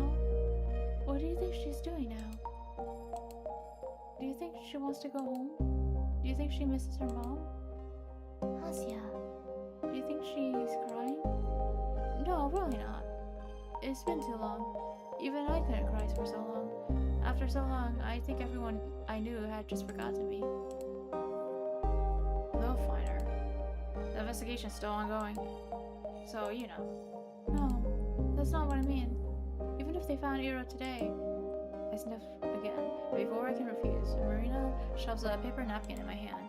I crumple it thoughtlessly. How can we do this? Do what? Everything. Watching some movie, laughing, making jokes, all the while Ira is... So what, you want us to sit around and cry until she magically shows up? Badman. No, I know that's impossible. Then what? What are we supposed to do? I don't know. But this makes me feel all rotten. No, Asya. Marina tries to hug me again, but I push her away. Sorry. Listen, it's not your freaking fault. It's not ours either. If you want to beat yourself up over it, sure, go ahead. But you're acting like she's dead. But you acting like she's dead won't help her feel less sad or whatever. Ow! What? Marina pinches Garen's hand and mouths shut up. But the thing is, I know he isn't wrong. And that's just how his world operates. The reality that Garen knows, and that the Ira that Garen knows, I believe the same thing if I were in his shoes. Sadly, that's not the world I live in. There are things I am allowed and not allowed to do. I'm a swine that wandered out his pigsty to the grassland. It's not a world that I was ever meant to see. I can enjoy the view and thank almighty heavens for the chance to do so, but I can't call it home. I have to know my place. When a pig frolics through the field, it looks ridiculous.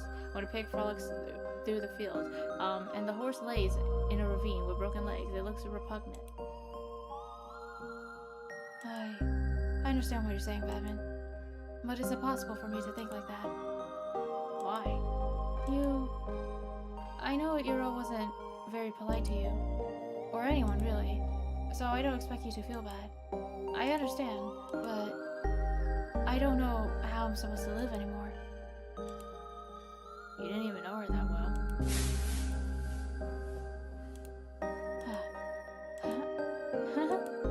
That's right. He's absolutely right. Well, isn't this embarrassing? I have no arguments. You done it again, Garen. You driven me into a corner, and now I don't know how to respond without making myself look like a fool. Feel free to laugh. You earned it. It's a good one. Come on. Why aren't you laughing? Go back to the theater. What? You heard me. Leave us alone, okay? Alright. Whatever. He puts the soda bottle next to me and throws his jacket on. Huh? You're not finishing the film? With a mood like that? I'll pass. Oh no, I'm sorry. Forget it. He walks into the snow. Marina and I stare at the door in silence. After a couple seconds, Marina picks up the cream soda and takes a big swig. Damn it. She smacks it onto the bench the same way a middle-aged man would slam an empty bottle of vodka onto the table. And here I thought I was onto something. Huh? Forgive me, Asya. I'm an idiot. No, you're not. Don't say that. It is my fault. I shouldn't have dragged everyone out here. No, I shouldn't have reacted like that. I just ruined it for everyone. You did. I felt the same way. I know it's all stupid. I just thought, wouldn't it be great if I could change something? Or do something that really helped, you know? I knew I had no chance from the start, but I kept telling myself, hey, what if it works? It's dumb as hell. Sorry for pulling you along like that. No. Please, don't be. I really...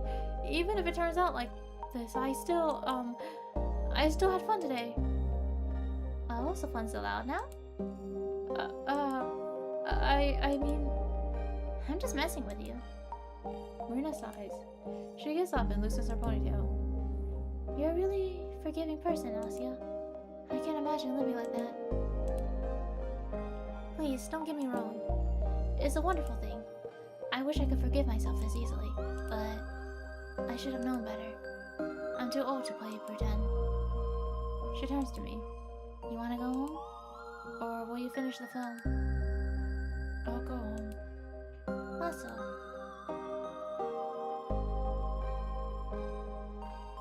The day that seemed to have gone on forever finally came to a close. That's putting it nicely. It came to a screeching halt. Not that I'm sad. I knew what it was from the start. A nice illusion. A peek into something distinct and unattainable. An American film. A dream you will inevitably wake up from. But did it really have to end that way? If only I didn't get unreasonable. Maybe then. No. The next scene stays the same, no matter when you cut the one that comes before. We could sit through the movie. We could go to Z.A.T.O right after. We could walk around all evening. We could walk around all evening and talk and have fun. But tomorrow will be the same old me. Tomorrow Garan will be the same old Garan. Tomorrow he'll find a new reason to make fun of me. Tomorrow I'll hear the same old jokes from my classmates. Tomorrow I'll look at the ceiling and pray for Ira to come. She won't. Ira. She could probably throw a pebble up to the 5th floor, no problem. Well, maybe not completely without effort, but she threw a chair. And that's not as easy to do as it looks, you know? She'd totally win. And then she'd get a free drink from Marina. Oh. What would her favorite flavor be? Maybe, vodka? I could see that. I like vodka, too. And then we'll all go to the movies. Ira has probably seen a bunch of American films already. I can imagine her going to the cinema all alone. She'd have no qualms about that. Going together would be so much fun. Today's film was hilarious. I bet she'd be laughing all the way through. I'd like to see that. I don't think she would know many films. I mean, like, maybe she would know some films, but I don't think she would be, like, an avid watcher like Marina or even Garan. Like, she does seem to spend a lot of time just kind of, like, hiding away, just away from everyone, and just avoiding people. Like, she does read books and goes to the bookstore. She does, like, and she does do things in the community center from what I know, but, like, not often, right? And she's usually off on the outskirts alone somewhere. I think I got some snow in my boots. Crud. It's my fault for coming up with the idea so late. Well, in all honesty, I thought of it when looking down from the roof opposite to Ira's. I just got swept up in the conversation I forgot to share. Also, dragging Marina back there after she got noticed would be rather risky. It's nothing I can't handle by myself, though. I don't exactly believe Marina's theory. Even Marina herself never actually believed it. Frankly, that kind of speculation was plain disrespectful. Yeah, it actually, yeah, now I think of it, it kind of is. That's actually really horrible to think about. I think I get way too easily influenced. Yeah, that's...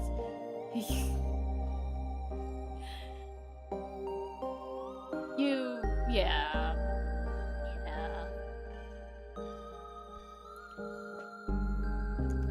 I feel like, I don't know, I guess it's something interesting, because in modern day, you don't really think about it. You kind of just make theories and you suspect people, but you don't think about how they can hear that and they'll, like, they can see that and then they'll just be like, how could you think that? Like, we're grieving, we're suffering, and you're saying maybe it's our fault?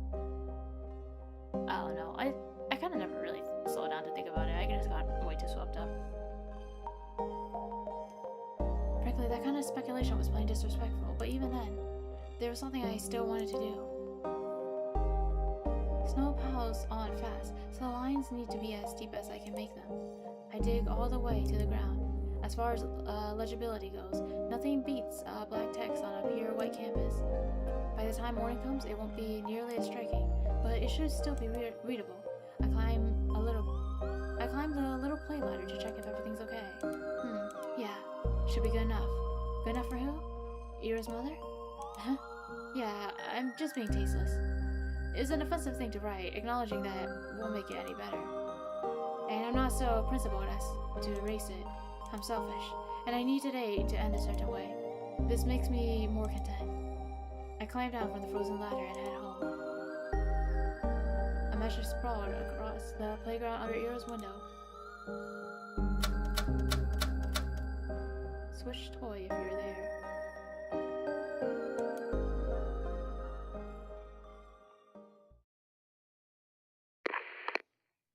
Signal Jam B.